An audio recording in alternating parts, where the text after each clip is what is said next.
Olukorrast digiriigis. Saadet juhib Tanel Talve. Tere head kuulajad, Olukorrast digiriigis on taas eetris ja täna võtame taas ette sellise huvitava teema, nii nagu meil hiljuti oli Transpordiametiga ja teedeehituse inimesed käisid meil külas ja võib-olla esmapilgul ka saatejuhil tekkis selline küsimus, et mis me nüüd siin teedeehitajad ja Olukorrast digiriigis, et mis seal nüüd, kuidas see üldse kokku klapib ja selgus, et ikkagi väga palju on tänapäeval meie kõik eluvaldkonnad digitaliseeritud ja ega see jäätmete teema ei ole ka teistmoodi. Jäätmereform on meil käimas ja üldse sellest teemast jälle vahest tõuseb kuidagi meedias jälle esile ja siis kõik karjuvad ennast kuidagi tühjaks ja siis jälle on rahulik natukese aega ja siis jälle keegi võtab kuskil sõna ja midagi teeb ja nii et ma loodan, et meie tänane saade jääb selles mõttes küll rahulikuks, aga et me suudame anda siis inimestele mingisuguse pildi, et mis meil selles maailmas just digitaliseerimist silmas pidades siis toimub. Ja selleks, et oleks ikkagi mõnus selline dispuut siin stuudios tekiks, on erinevate eluvaldkondade inimesed siin, mitte eluvaldkondade, vaid töövaldkondade siis. Kõigepealt alustame siis ministeeriumist, Kliimaministeeriumi ringmajanduse osakonna projektijuht Alar Valdoman, tervist. Tervist.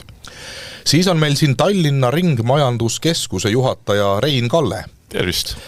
Ja viimaks astus stuudiosse sisse meil Sergei Zubkov, kes on aktsiaseltsi Eesti Keskkonnateenused operatsioonide juht. Tere päevast. Oli mul õige kõik nüüd see ametinimetus. Kuulge, ma korra ei saa küsimata jätta, et kas neid, keskkonnateenused on nagu teine asi, aga teie käest härrased, et meil on Tallinna ringmajanduskeskus, Kliimaministeeriumis on ringmajanduse osakond, kus järelikult on veel mingeid inimesi tööl, eks ole, ja siis on neid selles temaatikas inimesi meil nii palju, kas neid liiga palju pole või? Mis nii palju vaja on? No vat, ja ongi kõik kohe vaikus. Ei siin vaikust midagi, et ju siis ringmajandus on praegu selline popp teema ja selline tervitav konkurents on ju ka vajalik.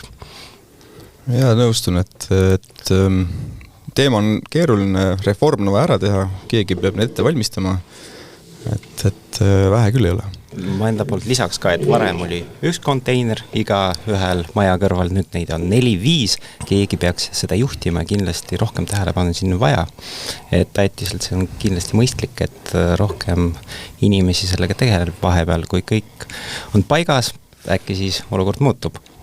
Jaa, muidugi head raadiokuulajad, podcasti kuulajad, meil täna ei ole videopodcast, millest on tuline kahju, sellepärast et Sergei astus siia sisse täis mundris, esiteks näeb välja väga efektne, teda on märgata siin hallis stuudios ja teiseks ta võttis kaasa siin näitlikustavad dekoratsioonid erinevate prügikonteinerite näol, et me püüame siis teieni tuua nii-öelda raadioreportaaži kaudu selle pildi ka, et teil tekiks selline silme ette, minul on see prügikast on siin silme ees praegu siin mudelina loomulikult. Aga kui me juba räägime natukese sellest ajaloost, et vaat kunagi oli nii ja nüüd on naa, meenutame natukese aegu, ma ei tea, mis aja perspektiivi me võiksime võtta, et natukese siis inimestele meelde tuletada, sest meil kipub ära ununema, et kuulge, alles hiljuti oli meil tegelikult olukord ju palju teistsugusem. Ma ei tea, kas see halvem või parem nüüd siis? Ja, et eks igaüks saab ise hinnata, kas halvem või parem, aga ma läheks kohe tegelikult 25 aastat tagasi, siis kui mina alustasin ja endalgi oli nagu hea meelde tuletada. Käisid prügiämbrit välja viimas? No prügiämbrit tuli ka viia, aga siis oli üks koht, kuhu viia, et kallasid ühte kasti ja siis see kuskile rändas ja tollel ajal Eesti jäätmemajandus oli puhtalt selline prügila põhine, et Eesti on väike riik, aga tollel ajal oli siis Eestis kuskil 500 erinevat prügilat ja kõik, mis kokku koguti, läks sinna prügilasse. Ja tegelikult palju jäi kogumata ka, et kui linnas prügikast oli tavaline, siis maal erinevad uuringud tollel ajal näitasid, et kuskil 20% majapidamistest oli jäätmeveoga hõlmatud, aga ülejäänutel oli siis veel oma selline mini prügila maja taga. Ja kui ta veel maja taga oli, et tavaliselt mindi kuhugi metsa ja kaevati, ja hea kui kaevati veel maa sisse ka, et see oli täitsa õudne olukord, ma sinna tahtsingi juhtuda, et minagi mäletan neid aegu, kus on ma ei tea, kuidas me üldse niimoodi suutsime teha, aga tegime. Sest muud süsteemi ei olnud ju, ega muud üle ei jäänud vist. Jaa, eks see käis ka kiiresti, et siin esimese Eesti Vabariigi ajal prügilaid praktiliselt ei tuntud, et kõik need 100 prügilad tekkisid ikkagi peale sõda. Ja kui vaadata nüüd ka jäätmestatistikat, siis jäätmekogused järjest kasvavad ja eks nende jäätmete iseloom on ka suhteliselt mitmekesine ja keeruline, et kõike maa sisse kaevata, see ei ole hea mõte. Mina mäletan veel seda aega ka, kuidas oli üks ainus prügikast korteris 2000 alguses ja siis kui ma arvan, see 2005 või 2006 kuskil, siis tekkisid need võimalused, mina mäletan esimest korda, kus siis Ragn-Sells Haapsalus pärit, või tähendab Saaremaalt pärit, aga elasin juba Haapsalus, kus Ragn-Sells pakkus neid erinevaid võimalusi, et siis tekkis võimalus pakendi ja vana paberi juurde võtmiseks ja kuna ma olin seal ühistu esimees, siis pool aastat läks aega enne kui nii-öelda siis tekkis see harjumus inimestel, see harjumuse tekitamine nii-öelda üks liigiti kogumiseks võttis umbes pool aastat ja nõudis siis nagu iga kuu ühe sükse reklaami postkasti panemist, eks ju. Ja pärast see tulemus poolaastase töö järel oli väga korralik, et ei olnud mingit vastumeelsust inimestel nii-öelda liigiti koguma hakata või siis sorteerima rahvakeeles, eks ju, aga kui me nagu sellest ajaloost nüüd andmete juurde jõuame, siis meie see tegelik probleem tänaseks ongi see, et me prügi sisse või upuks, et see on see asi, mida me lahendame siin üldse. Et jäätmete kogused kogu aeg ajas on kasvanud, muidugi need pakendid on põhilised, eks ju, ja nüüd 10 või tänaseks juba 15 aastat Eestis jäätmemajandus on natuke stagnatsiooni seisus olnud, et meil see ringmajandus nagu väga ei edene, et jäätmeteke suureneb, aga ringlusse sealt olmejäätmetest väga palju materjali ei lähe. Ja see on nüüd see üks suuremaid jäätmereformi eesmärke. Ja nüüd, kui me tuleme siit jäätmereformi eesmärkidest konkreetselt siis andmete juurde otsapidi, et kus see andmete projekt ja Pistriku projekt algus on saanud, siis võib-olla keegi mäletab, et siin 2021 oli ajakirjanduses suured lood Ekspressis ja Maalehes, et GPS-id pandi sinna ketsupi pudelisse ja vaadati siis, kuhu see prügi välja jõuab ja siis küsiti kuhu Sergei selle viis? Jah, kuhu Sergei selle viis ja mis siis, selgus? Ja selgus siis, et võib-olla ei läinud siis sinna, kuhu inimesed lootsid, eks ju, et jõudiski, et sorteerisid oma prügilust ära, ikka pandi prügilasse või siis põletusse, eks ju. Et ei saa uusi materjale sellest. Siis või vähemalt inimesed ei uskunud, et saavad. Et siis, ja kui vaadata nüüd riigi poolt seda, et siis see, ma mäletan, et 2021 märtsis olid need artiklid ja juba maikuus oli siis asekantsleril toona selle idee valmis, et paneme siis selle mul oli selline mõte, ERR-is isegi on see artikkel veel alles, ma arvan, et aga miks meil ei saa neid postipakke jälgida, seda prügi liikumist? Paneme kõikidele ketšupitele selle jälgimisseadme külge.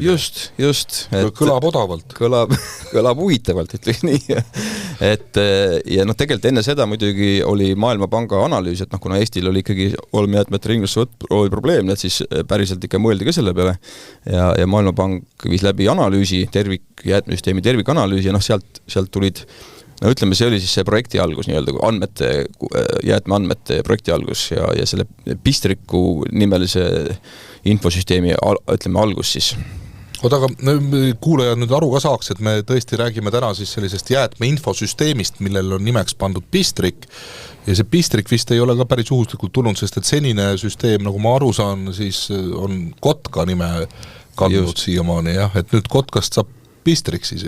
Just, et täna on siis jäätmeandmeid või jäätmearuandjaid esitatakse keskkonnaotsuste infosüsteemi, mida nimetatakse Kotkaseks ja siis see Kotkas jääb ilusti alles, sest seal on väga palju muud olulist infot nagu keskkonnaload ja nii edasi, aga just see jäätmearuande osa, et see liigutatakse siis välja eraldi infosüsteemi ja tänapäevases, et sellest me siis varsti loodetavasti räägime. Mis andmed seal siis ikkagi täna on enne, kui me korraks sammu tagasi sinna Kotka juurde lähme siis, et mis seal täna siis on, te kuulasite neid Delfi lugusid ja Maalehe lugusid, eks ole, ja oli mõte, et paneme kõigile ketšupid ja pudelitele selle GPS jälgimissüsteemi külge, nüüd panitegi siis või?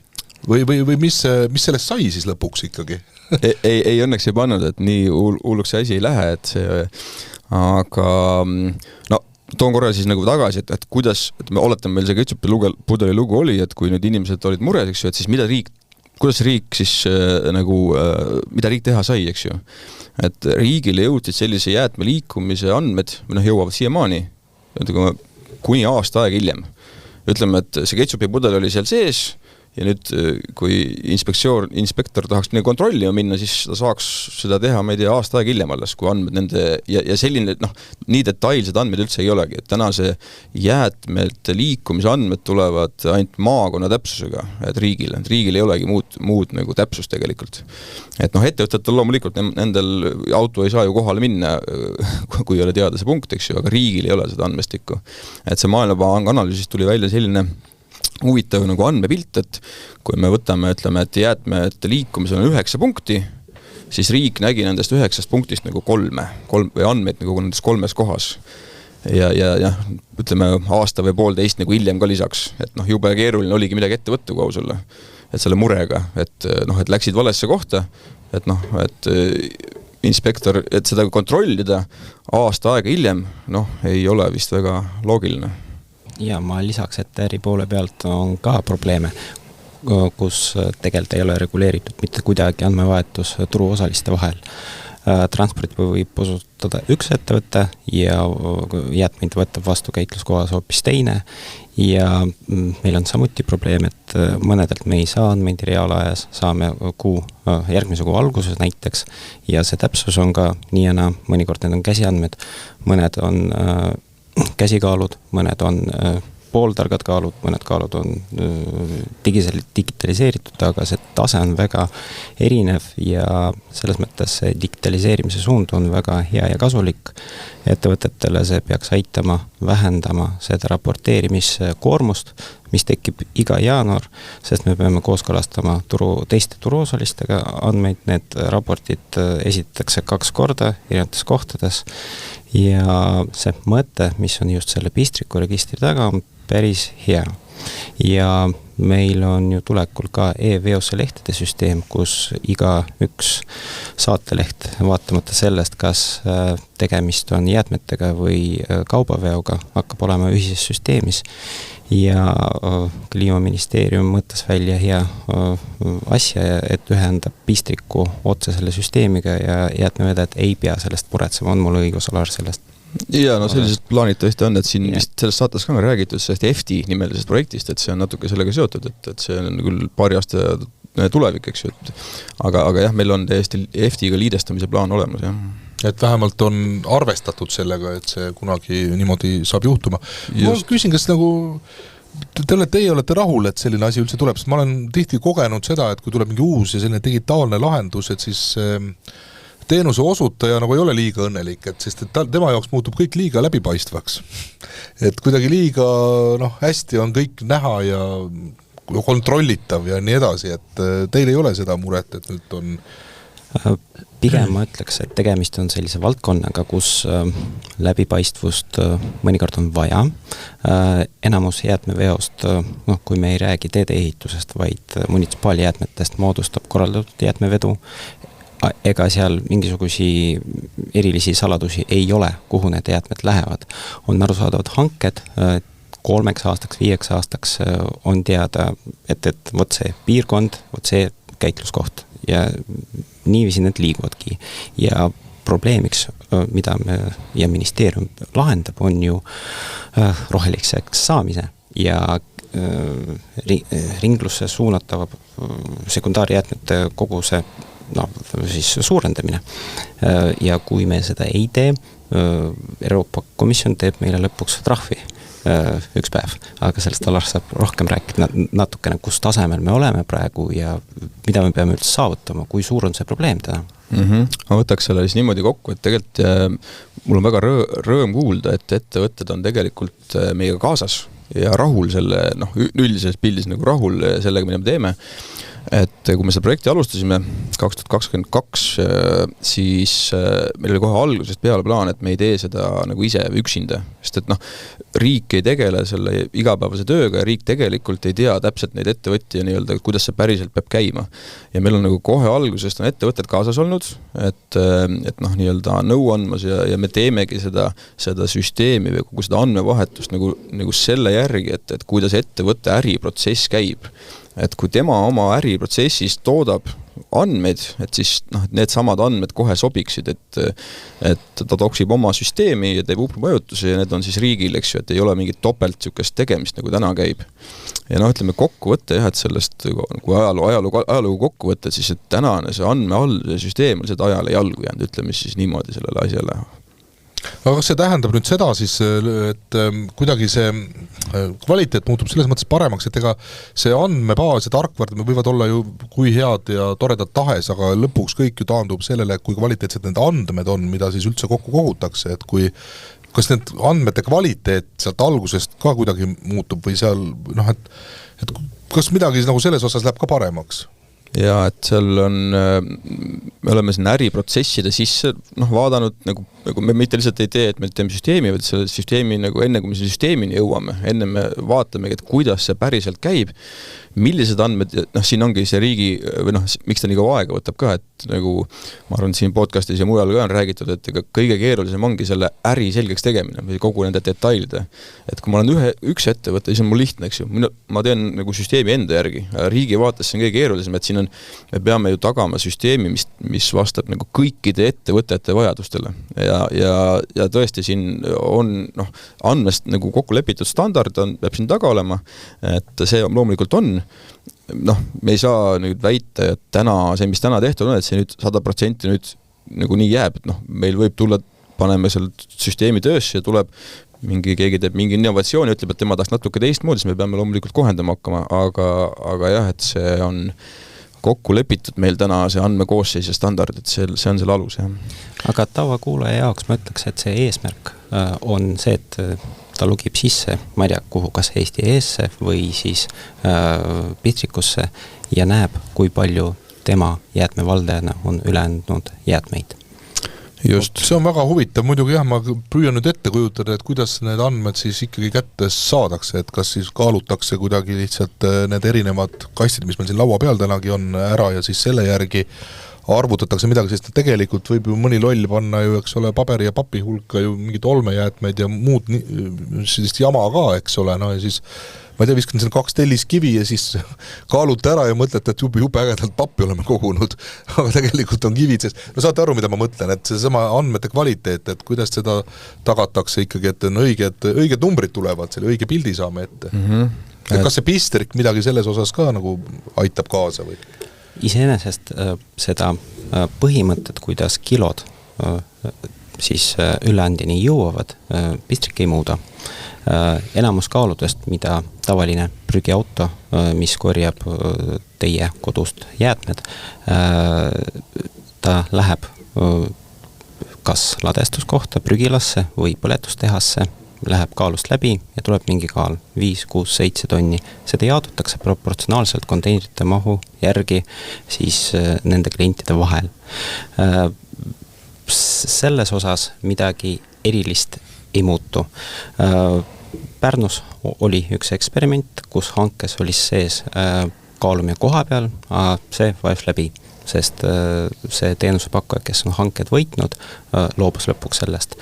Kas kaalumine koha peal toob päriselt lisandväärtust? Mina enda poolt ütleks, et ei too, sest see tõstab niivõrd palju seda hinda, aga jäätmed on esiteks negatiivse väärtusega kaup ja teiseks odav suhteliselt. Et pigem see arvutuslik kaalu täpsus, mis tuleneb koorma üldkaalust ja on jaotatud siis klientide vahel, on piisav.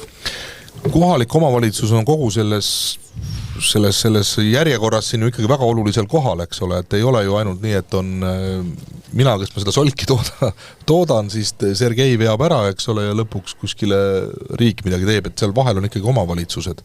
Mis nüüd omavalitsuse vaatest, kui Tallinnast siis konkreetselt rääkida, võiks selle pistrikuga seoses muuta? Kas see on piisav, peaks midagi veel tegema või kuidas teie selle asja peale vaatate üldse? Ja no eks omavalitsust huvitab see järjest rohkem, sest kui praegu see kohustus, ringlussevõtu kohustus on pigem riigile ja see jääb natuke selliseks anonüümseks, et kes see riik on ja kes peab tegema, siis nüüd uue jäätmereformiga iga omavalitsus saab oma kohustuse ja seda seeritakse siis samamoodi. Nii et see vastutus on meil praegu siis Tallinna linnal ja loomulikult meid huvitab see, et kuidas meil läheb, et kui enda kirjeldati ka, et kui sa saad teada, et kuidas sul läheb 2 aasta pärast, no ega midagi operatiivset ette võtta ei saa, nii et see huvi, et need andmed kiiresti kätte saada on meil väga suur, et siis me saame kiiresti ka midagi ette võtta ja tõesti, kui need andmed niimoodi poolreaalajas tulevad, et siis sa saad kohe vaadata näiteks, et meil siin ühes linnaosas ei koguta näiteks piisavalt biolagunevaid jäätmeid ja ju siis tuleb seal teha mingit teavitustööd või vajadusel ka kontrolli. Et andmed iseenesest ju maailma paremaks ei muuda. Et hommikul ka käisin üle kaalu, aga õhtul siin võtsin ikka torditüki, et sealt midagi ei juhtu. Nii et need andmed peavad meile märku andma, et nüüd tuleb midagi teha ja teha siis saab erinevaid asju. Jaa, see on väga hea paralleel muidugi. Kus see tordi karbi panid, ma tahaks teada? Ei, jäätmekäitlusega on mul kõik korras, nii et kart läks õigesse kohta. Karta on, et jah, võiks olla. Aga ikkagi, ma saan aru, et see üks mõju, ütleme, mis tavainimisigi võiks puudutada, on see, et ta saab nagu natukese täpsemalt teada, et kui palju tema sealt asupaigast siis neid jäätmeid ja milliseid jäätmeid kohutakse, aga kui koha peal kaalumist ei toimu, siis see üldistuse aste on vist päris suur või ma kujutan ette, et kui ei saa teada, et vaat aadress see ja see on nüüd selline. Ei saab ikka, et täna seda ei saa teada, eks ju, ja meie see visioon ongi nüüd selline, et tõesti, et võtta nüüd maha need totaalne läbipaistvus võiks selle kohta öelda või väga suur läbipaistvus, et tõesti see inimene, et kui need andmekaitsereeglid siin lubavad sellega, mis natuke tegeleme. Sinna ma tahtsin ka veel jõuda, jah? Jah, sinna kui palju te tohite minu prügis üldse sorida? Just, et ei, sorry ma ei lähe, aga et see oleks üks teine projekt, Prügi Bingo nimeline, et siin tervitused Margusele, aga jah, et mõte oli selline, et kui inimene tõesti logib sinna süsteemi sisse, et siis ta tõesti, kui need korraldatud vedu, korraldatud on see sama, mida kohalik omavalitsus korraldab, eks ju, siis tavaliselt tava 4 olmejäätme ja pakendid ja kõik need on korraldatud jäätmevedude osas, eks ju. Logid süsteemi sisse ja sa tõesti saadki vaadata, et see kuupäev võeti minu konteiner, näiteks biojääde, ja sõitiski see auto sinna Maardusse. Ja sellist detailsust me nagu ideaalmaailmas tahaks pakkuda. Et iseenesest riigil seda otseseks vaja pole. Aga see on nüüd see koht, mis looks seda usaldust, et ei tule seda juttu, et võtta auto, kallas sinna kõik kokku ja sõitis jumal teab kuhu. Aga vaata, mis järgi. Ei sõida jumal teab kuhu, ta sõidab ju sinna elektrijaama, kus see ära köetakse. Võib-olla sinna, võib-olla kuskile mujal, eks. No nii rahvas räägib. Just, aga lõpetame selle, rahvas räägib jutu ära, vaatame täpselt siis. See kuupäev, kuhu ta sõitis, on. Et toon see näite, et kui ma saan reaalselt vaadata, et see minu biojäätmete konteineri läks Maardusse, siis ma ju tean, et sellest tehakse biogaasi, millega sõidavad Tallinnas bussid, ja kääritusjäägist tuleb väetis, mis läheb ju Tallinna põldudele. Et mul on ju mõtet seda siis eraldi koguda, eks ju. Et see on see ideaalmaailm, kuhu me tahaks nimega jõuda. No Rein ohkab siin kõrval. No selles mõttes, et et tõesti, ma peatuks korra selle läbipaistvuse teemal, et üks on mingisugused müüdid, mis võivad murduda, aga mis võivad ka mitte murduda, aga mingisugused uued asjad võivad välja tulla. Et kui me näeme andmeid, siis me võime avastada sealt üht ja teist ja kolmandat. Et kui me teame juba ette, eks ju, et Eestis ringlussevõtu sihtarvuga kõik pole hästi, siis me saame täpselt aru, kus siis pole hästi, kuhu minu prügikast täpselt läheb ja siis saame neid probleeme lahendada. Ma pigem lisaks need probleemsed kohad, kus meie äri poolt näeme probleemi. Esimene asi, mida omavalitsus peaks tagama, on erinevate konteinerite olemasolu jäätmete tekkekoha kõrval vähemalt. Siis inimestel on võimalik sorteerida ja ära visata sinna, kuhu on vaja. See olukord täna ei ole ideaalne, kui te võib-olla Tallinnas kesklinnas vaadate on, aga kui minna kaugemale hoovidesse, on endiselt korteriühistuid, kellel on üks segolmeetmete konteiner. Teine probleemne koht on ajutised tekkekohad, nagu erinevad ehitused. Pistrik võimaldab vaadata siis, kui palju iga objekt on üle andnud ja siis võrrelda need andmed vastu ehitusloa. Ja pigem seal on kõige suurem oht ja risk, et jäätmed lähevad mitte lubatud asukohta või kaevatakse maa alla näiteks, mida iganes. Ja teil ei ole selle vastu mitte midagi, et see süsteem läbipaistvamaks ja jälgitavamaks muutub? Siin on kaks osa. Üks osa on Pistrik iseenesest nagu jäätmearandluse esitamise uus viis. Kuid kui me räägime üleüldiselt jäätmereformist ja sellest, et see läheb omavalitsuse keskseks, siis seal me näeme tohutu palju probleeme. Ja need probleemid võivadki segada tegelt tõsta selle ringlusse suunamise osakaalu. Kui lühidalt nendest rääkida, on see, et nüüd omavalitsusel on võimalus väljastada arveid enda poolt ja teha neid hinnakirju. Sisuliselt täna, kui mingi ettevõte võidab hanke, ta võtab kõik need andmed enda süsteemi ja siis optimeerib kõik ringid kõikidele jäätmeliikidele, et need oleksid optimaalsed. Nüüd sisuliselt see protsess jaotub kaheks. Üks osa teeb omavalitsus, teise osa teeb vedaja. Kolmanda osa teeb ka käitleja, aga see oli varem ka. Mida see endaga toob kaasa?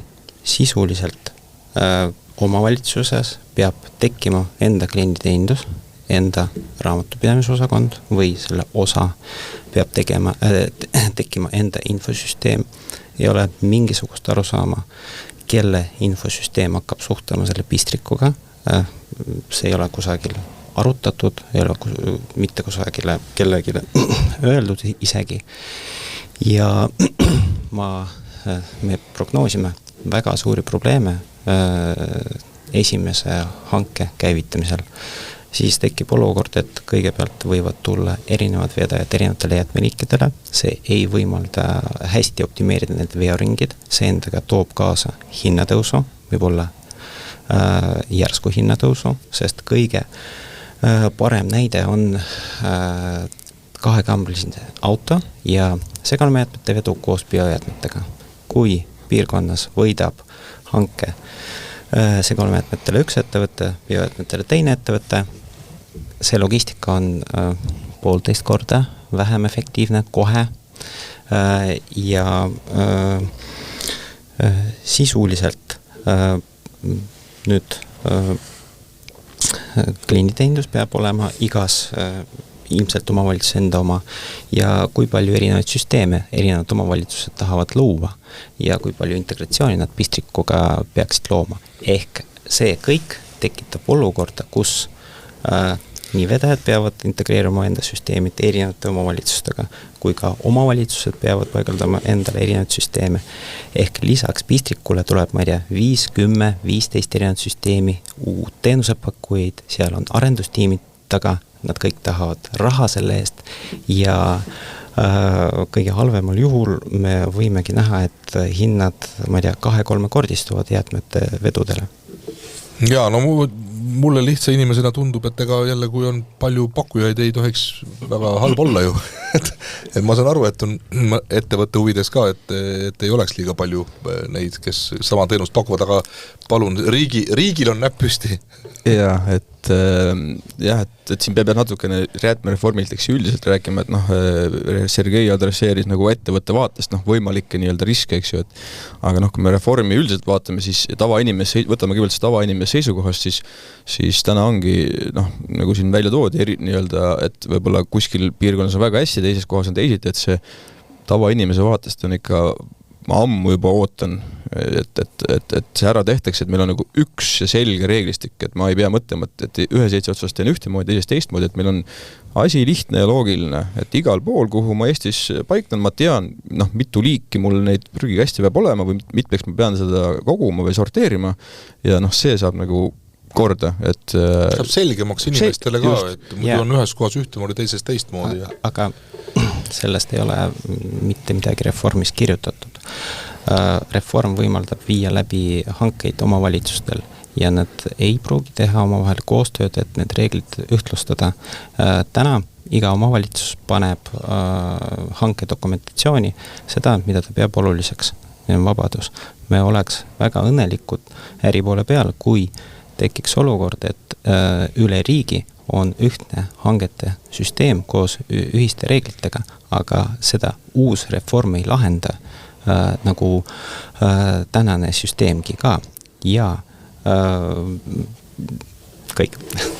No ega Tallinnale vaatan jälle mina otsa siin nüüd, et ja mulle tundub, et Sergei jutt tundub. Me läheme nüüd väga laiale rajale, et ma arvan, et ei tasu neid asju nii keeruliseks mõelda ja nõus sellega, et infosüsteemid peavad meid aitama, mitte elu keerulisemaks tegema. No, ma tahtsin just öelda tegelikult, teoorias võiks olla see digitaliseerimine just see abimees ju, mis seda ühtlustumist ju ka ju aitab teha, et ma ei usu nüüd, et hakkab iga omavalitsus oma infosüsteemi looma sinna ju selle jaoks. Et selle... No jah, täpselt nõnda, et me lihtsalt võib-olla on ka näitena, et kui siin riik valmistab pistriku ette ja varsti hakkab see lendama, siis meie vahepeal oleme tegelikult selle digitaliseerimise juba ära teinud, et jah, meil Tallinna ringmajanduskeskus ei ole nii suur ettevõte, aga niisuguse keskmise suurusega ettevõtte puhul, et me oleme ka siin pannud 2 alternatiivi lauale, et üks on tellida isearendus,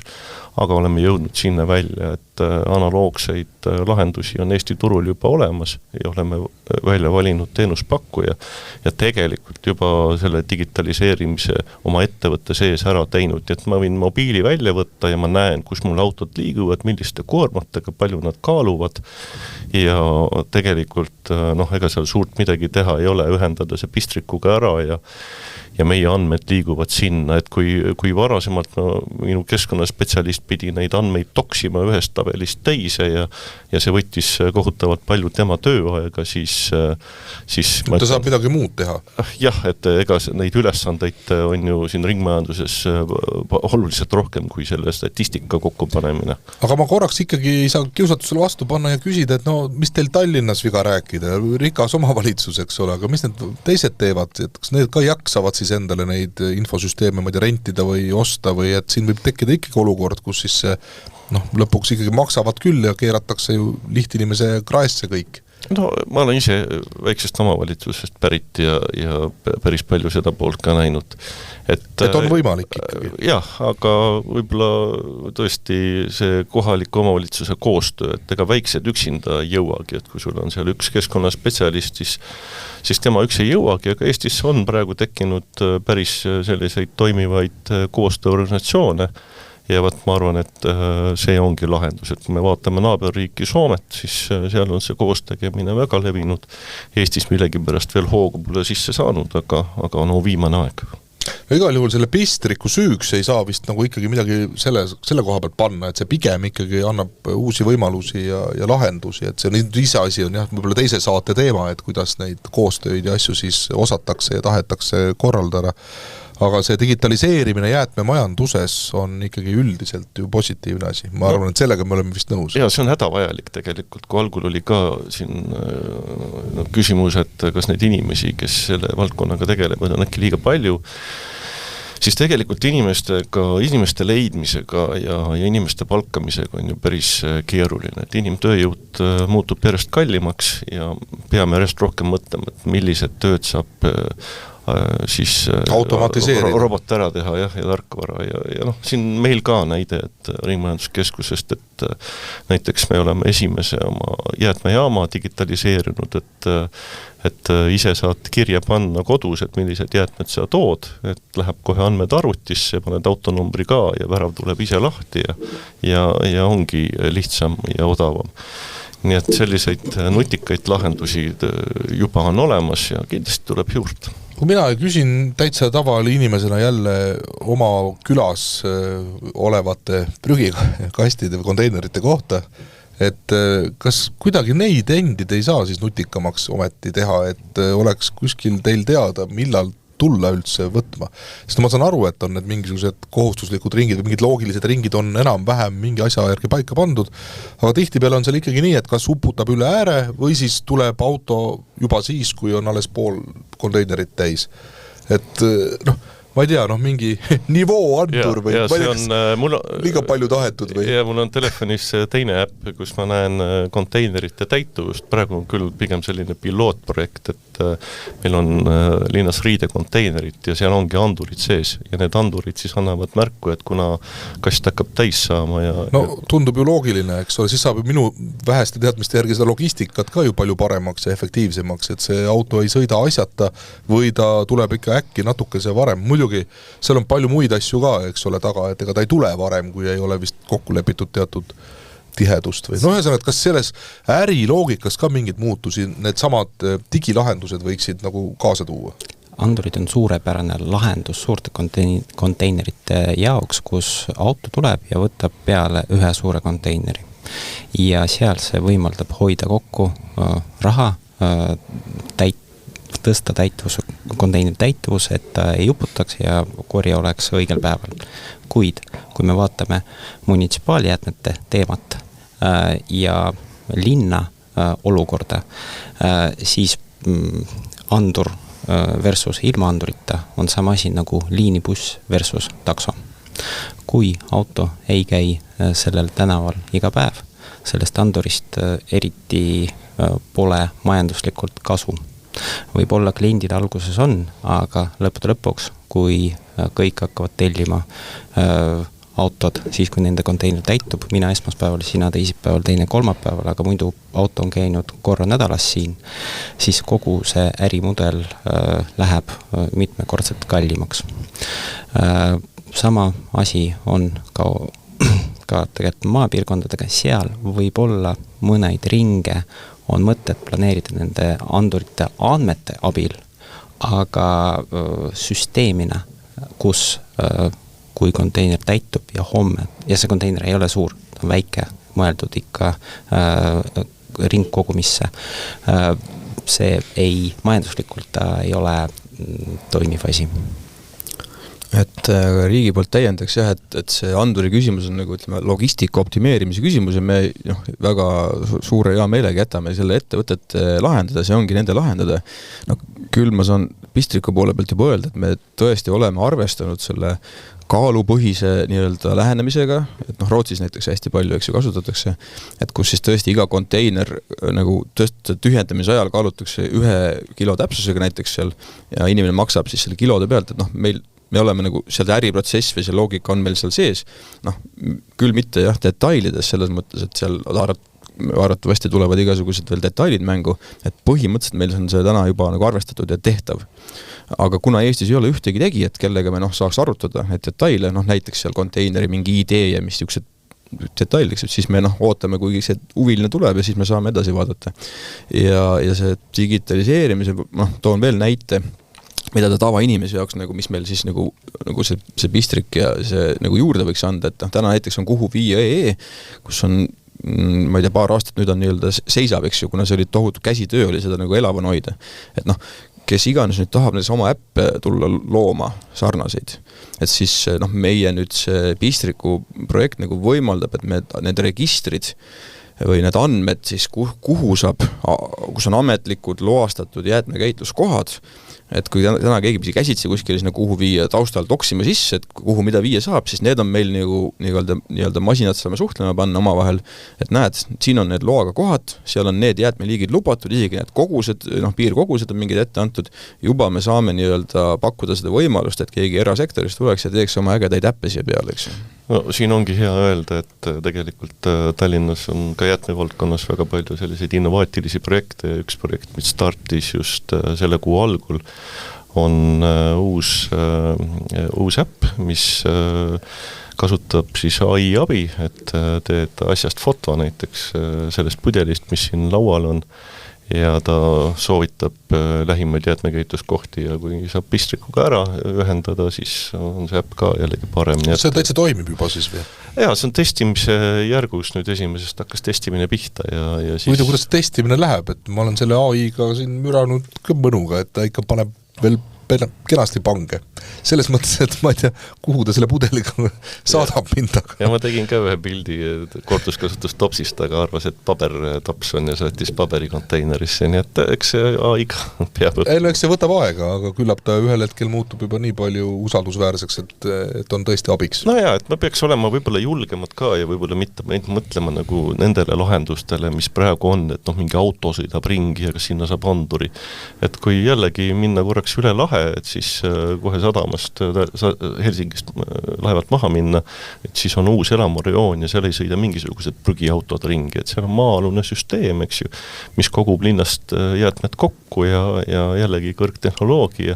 Et me peaks tegelikult mõtlema natuke nagu päev, aasta, 10 aastat ettepoole. Ei no jaa, mõtelda on mõnus, nagu öeldakse, eks ole, aga kõik see ju maksab, ega see innovatsioon tasuta ei tule ja kui siin Sergei ähvardas juba järjekordsete hinnatõusudega, no siis meie kuulajad siin on juba kanged ja näost valged, eks ole, et jälle mingi asi siin vajab lisaraha leidmist. Ja et see natuke see hirmutamine jah, et Sergei nagu võib-olla siit vaata meediafoon on selline halb, et meie sõnum on see, et tegelikult ikkagi vastupidi, et see minul on reaalsed näited ja Keila näide praegu vist on Viimsis, eks ju, et ma ütlen, see reform ikkagi viib hinnad alla pigem või vähemalt hoiab kontrolli all ei tõuse, et minu arust see ei ole nagu hea olukord, nagu ma võin oma kodu näite tuua, et mul oli pakendikott, ilusti siin pakuti seda teenust, see oli vist väga odav või peaaegu tasuta ja siis erafirma üks hetk otsustas, et tema enam ei viitsi seda teenust pakkuda ja nüüd otsi omale mingi alternatiiv.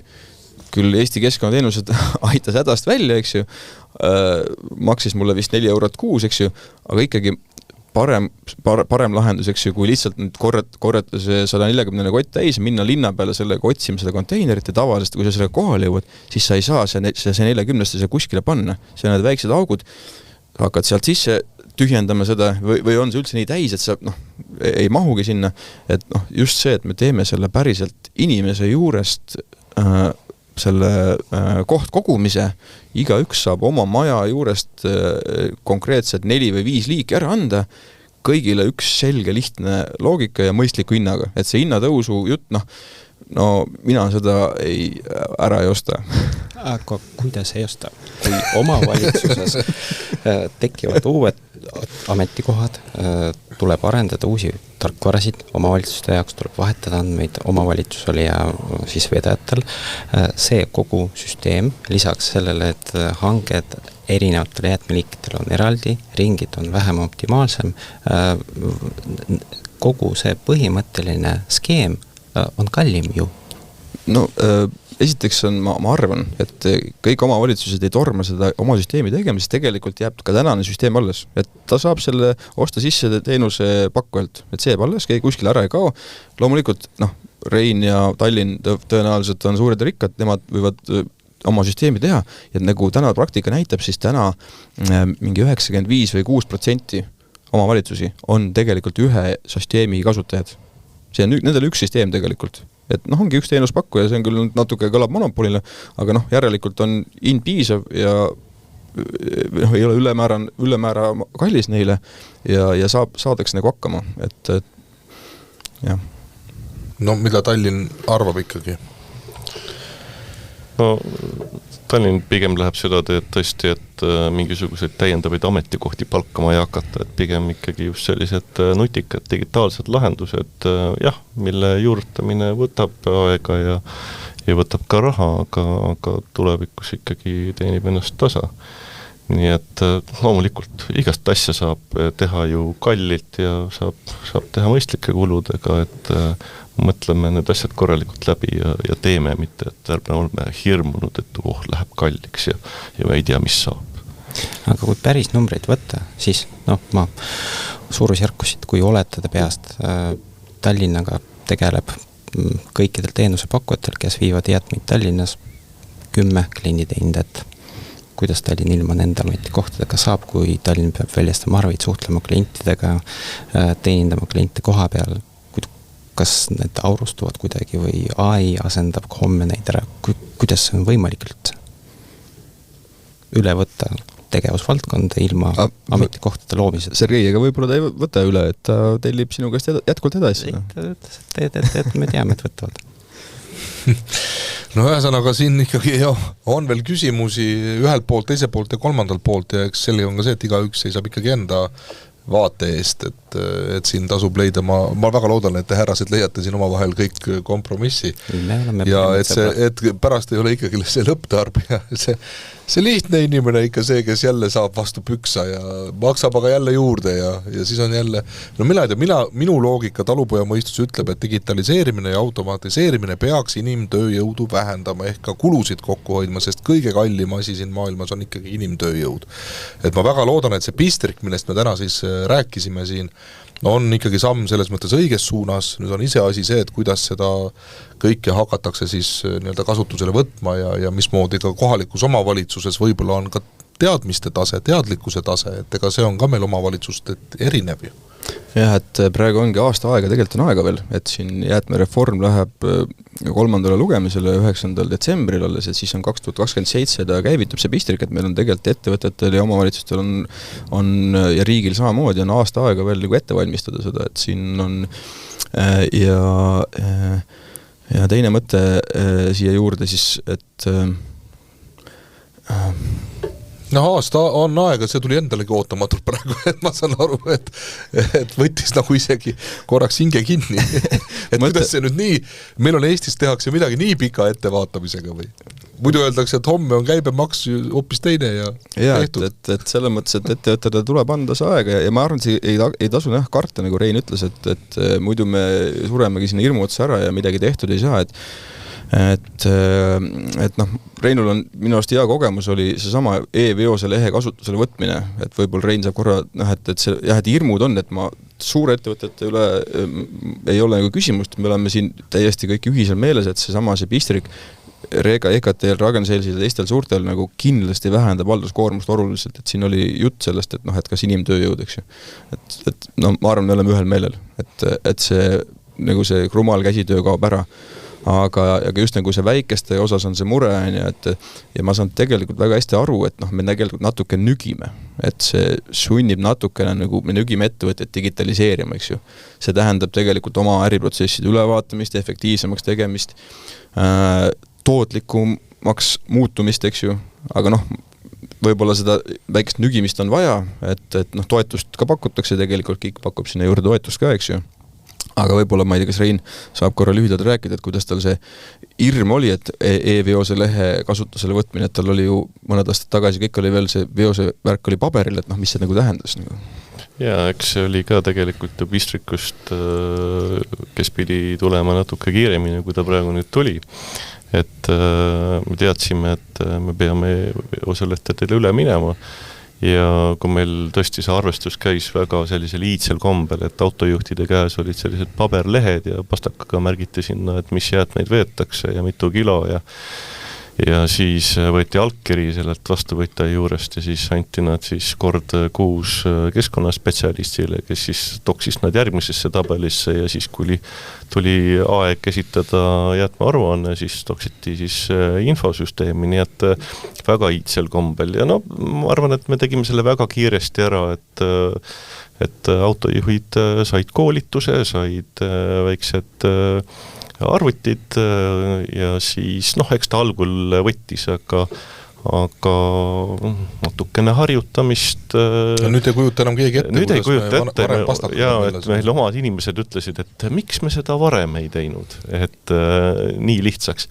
Nii et kui see inimestele tundub lihtne, et nüüd on lihtsam, nüüd on kiirem, nüüd on odavam, siis seda digivärki ka tervitatakse, et on tõesti projekte, kus digitaliseerimine teeb asjad kordades kallimaks ja keerukamaks, et sealt see halb maine. Aga ma saan aru, et täna ikkagi see autojuht, tal ei ole seda pastakat ja paberit enam, aga tal on ikkagi elektrooniline nii-öelda seade, ta ikkagi sisestama peab ise sinna käsitsi neid asju, et tähendab seda maailma veel ei ole, tuleb see robot auto, eks ole, ja toimetab kõik ära ja kõik need andmed tulevad ilma inimese sisestamata juba sinna. See tundub mulle väga hea mõte, et teha konteinerist pilt ja lugeda see sisse, see ei ole midagi kunsti. No tohiks ju olla, QR-kood on ka ju ammu leiutatud juba, või mis iganes, triipkood. Või kuidas Sergei näeb seda tulevikku, kas meil on mingit sellist, ulmelist asja ka oodata? Me ei ole ulme ju, me räägime ikkagi tänapäevast juba. Meie hinnangul prügi autojuhi ametikoht ja laadi ametikoht ei muutu lähiajal ja karta digitaliseerimist neil pole midagi. Kindlasti nad kasutavad tahvelarvute, mobiiltelefone, mis nendega ühendatud. Autol on 4-5 valvekaamerat peal, autol on keppseade, autol on veel mingi enda lisaseade. Me arvutasime tegelikult, et autol võib olla kuni 6-7 SIM-kaarti peal, kus on andmeside. Ehk see tänapäevane prügiauto on päris tehnoloogiline asi, mis saadab reaalajas videosid, infot tahvelarvutitest, telefonidest, mis on tahvel on telefoniga ühendatud, saab teha üks pilt, teise pildi ja reaalajas need tahvliskabiinis ilmuvad, et see on juba päris tasemel asi. Et mida rohkem sinna võiks lisada, kas võib teha selle auto automaatseks, ma ütleks siin ja praegu, et lähiajal mitte. Enne kui kaevatakse maa-alused tunnelid igal pool, mille kaudu need jäätmed liikuvad, me pigem jääme tänapäeva lahenduse peale. Võib olla mingisugused autopiloodid autole tulevad, aga nad ei puuduta otseselt seda konteinerit ühendamist. Droonid on juba, mis me enam maapealsest transpordist räägime, võtab selle asja ja lendab minema. Odav teenus, see ei ole DHL Express Cooler näiteks, ma ei tea, kas ma oskan öelda, tohin öelda DHL siin, aga mida iganes, et see on odav teenus. Kui juba unistamiseks läks, et mida me nagu siin... Riik võttis kohe paberid välja, ma vaatan, et nüüd tuleb pauk. ei tule, et mina ka ei usu, nagu Sergei ütles, et me veel 10 aasta pärast siin täiesti automaatlahenduseni jõuame, aga küll ma tahaks loota, et tegelikult see kogu selle eesmärk asjal digitaliseerimise samamoodi, tegelikult on eesmärk ju ressurssi kokku hoida, loodusressurssi kokku hoida. Et võtame selle prügi, see on ju ka ressurss ja paneme ta efektiivsemalt tööle ja nüüd seal saaks küll, et kui meil on nagu seda algetapis juba väga korralikud andmed, täna siis nagu väga ei ole, eks ju, et kui me andmed saame, selle andmete massi peale me saame küll nagu AI-lahendused näiteks tööle panna, digisaate siis ilma AI-t, eks juba korralik teemas, et leiame üles need kohad, et kus näiteks tööstussümbioos, et see, mis ühe jaoks on täna jääde, tegelikult teise jaoks ei ole, aga sinna saab panna masina vahele. Saab panna arvutid nii-öelda otsima neid partnerid, kuhu turustada, mida teha, sellest annab. Ja võtta selliseid huvitavaid lahendusi ma küll loodaks, et me praegu loome nagu tegelikult aluse või vundamendi selleks nagu edasiseks nagu arenduseks. Et see on, ma tooks umbes sellise näite, et see on natuke nagu selline nutitelefoni peale minek, et alguses kas ei olnud seal 2 äppi oli võib-olla, aga täna vaatame, kuidas me täna oleme, eks ju. Et sihukene, ärme kardame seda muutust, et kuskilt tuleb algust teha ja hakkame liikuma. Ma saate lõpuks küsin ikkagi ära selle, mis ma alguses kohe tahtsin küsida, et on siis ikka nüüd Sergei nii, et tuleb see üks auto, kallab kõik ühte kohta kõhtu endale ja siis viib sinna kuskil irusse põletamisele? Muidugi mitte. Jäätmeid kogutakse liigiti. Ja inimesed teevad päris head tööd, ma olen vaadanud, et inimesed on teadlikumaks muutunud ja hoolsamaks muutunud küll. Paljud mõtlevad, et kui nad sorteerivad erinevatesse kottidesse, aga viskavad ikka ühte konteineri, ja see on see 3 jäätmete konteiner, siis keegi seda sorteerib. Ei siis on arusaadav, mitte kõikidele. Ahaa, tõesti. Just. Teine asi seisneb selles, et kui auto tuleb koha peale ja paberikonteineris on see 3 jäätmed, seda ei kallata paberautosse, siis sellele tellitakse ka olmejäätme sisuga auto ja kallatakse sinna. Ja mõnikord me saame kaebus selle kohta, et ühte autoga kõiki pandi. Ei tehta niiviisi seda, kõikidel autodel on GPS-andurid ja see on väga lihtsasti kontrollitav. Ja isegi kui jääda on õiges konteineris sees, see ei lähe otse tehassesse, kus sellest toodetakse uued, ma ei tea, tossud või mida iganes. See läheb sorteerimisliini ja sorteerimisliinil kas robotid või inimesed seda sorteerivad ja vastava kategooriasse pannakse ja mitte 100% paberijäätmete konteinerist läheb taaskasutusse. Mõned paberid on märjad, mõned paberid ei vasta kvaliteedinõuetele, mõned paberid, kas robot või inimene lihtsalt lasi läbi.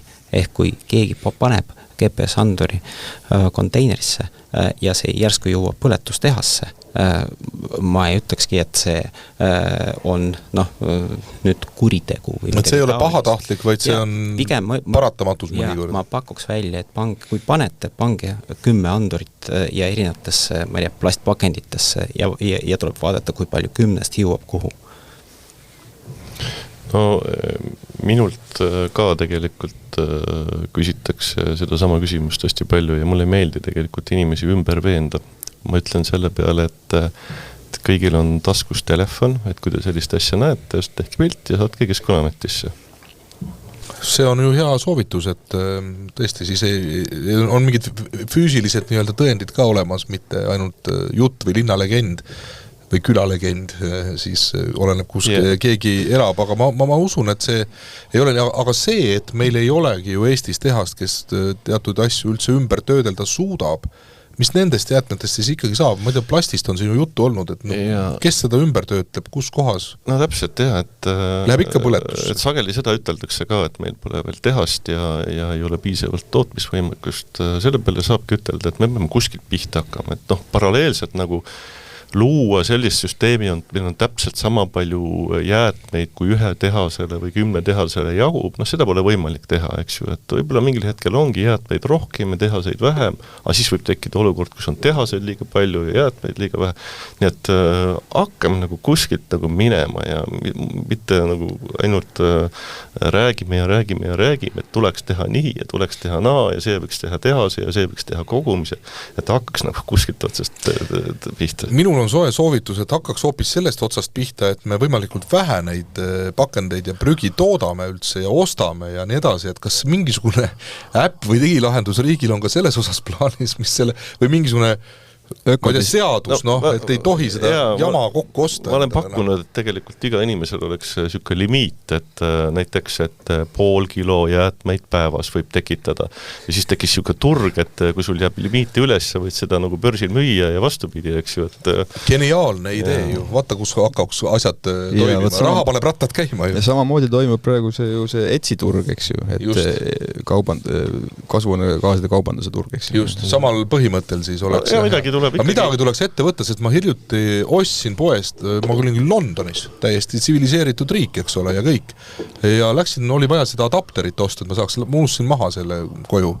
Ma võtsin selle lahti, see oli väikene, pisikene elektroonikavidin, aga see pakend koosnes mingist 5 osast erinevatest materjalidest, igavene suur kolakas. Ja siis ma mõtlesin, et taevane arm, et kellele see kasulik on, siis et prügivedajatele või? Ma saan aru, et Sergeile on see kasulik, et tekiks võimalikult palju jäätmeid, oleks palju sõitmist. No ma muidugi kommenteerin, see oli ikkagi nali, et me seda limiti või loomulikult ei tule igaks juhuks. Igaks juhuks, jah. No veel ei tule, aga mõtlen on ju jumeti. Selles mõttes, et mõnes mõttes ta on nali, aga teistpidi ei ole nali, et kui me vaatame numbreid, et siis see jutt, et tegeleme jäätmete vähendamisega, see ongi lihtsalt jutt, et tegelikult ju jäätmete kogused kasvavad ja majanduskasvust me seda lahti haakida pole õnnestunud, nii et tuleb nagu siin ikka algpõhjustega tuleb tegeleda tegelikult, et see prügivedu on ju nii-öelda siis tagajärgedega tegelemine. See on tagajärg, aga ütleme, et midagi tegeletakse ka ikkagi, et me räägime siin on, eks ju, et ütleme ESG nõuded, et kõigepealt ettevõtetele endale läbi selle ikkagi tekib nagu see mõttekoht, et nad peaksid oma nagu neid tegevusi analüüsima, eks ju, tarneahelaid, kõike seda, ja ökodisaini määrus minu teada oli vist selle peene nimetus, et ta on nüüd regulatsioon, eks ju, aga see ikkagi nagu annab mingid suunised, et kuidas siis disainida selliseid, nagu sul see näide oli, et see pakend ei oleks seal rohkem kui see toodet ise, et sealt siis Euroopa Liidu poolt nagu on nagu mõeldud selle peale või ütleme. Jaa, no ma ei tea, mina näitasin täna ka eeskuju, et tulin ilma jopeta, nii et see on ka hea näide vähesest tarbimisest, nii et... Sul pole enam jopet. Ma ei ole kindel, et see nüüd on koht, kus meie kliimas kokku hoidma peaks kõigepealt hakkama, aga... Hakkame kuskilt pihta. Asi seegi. Kuulge, väga tore, saateaeg on arvutult juba täis tiksunud ja Sergei niheleb oma nende konteineritega siin mööda lauda sõita, ilusad konteinerid, pärast vaatame, kas me teame, kuhu miski asi käib ka, et teeme väikese sellise tunni kontrolli. Aga ma tänan teid, et tulite seda asja selgitama natukese, ma soovin siis, ma ei tea, Pistrikule kõrget lendu, loodetavasti ei saa tast fööniks. Aitäh! Ja siis omavalitsustele samamoodi jõudu ja vedajatelegi, et kohtume siis seal minu prügikasti juures. Ja ma loodan, et need digilahendused aitavad tõesti meie kõigi elu kokkuvõttes paremaks muuta. Alar Valdman Kliimaministeeriumist, Rein Kalle Tallinna Ringmajanduskeskusest ja Sergei Zubkov Eesti Keskkonnateenustest olid täna meil siis siin saatekülalised ja kõikidele kuulajatele Tanel Talve poolt ka tänud kuulamast ja järgmisel korral järgmised teemad. Kõike kaunist! Olukorrast digiriigis on Justiits- ja Digiministeeriumi tellitud riigi IT-teemaline podcast. Projekti on kaasrahastanud Euroopa Liit.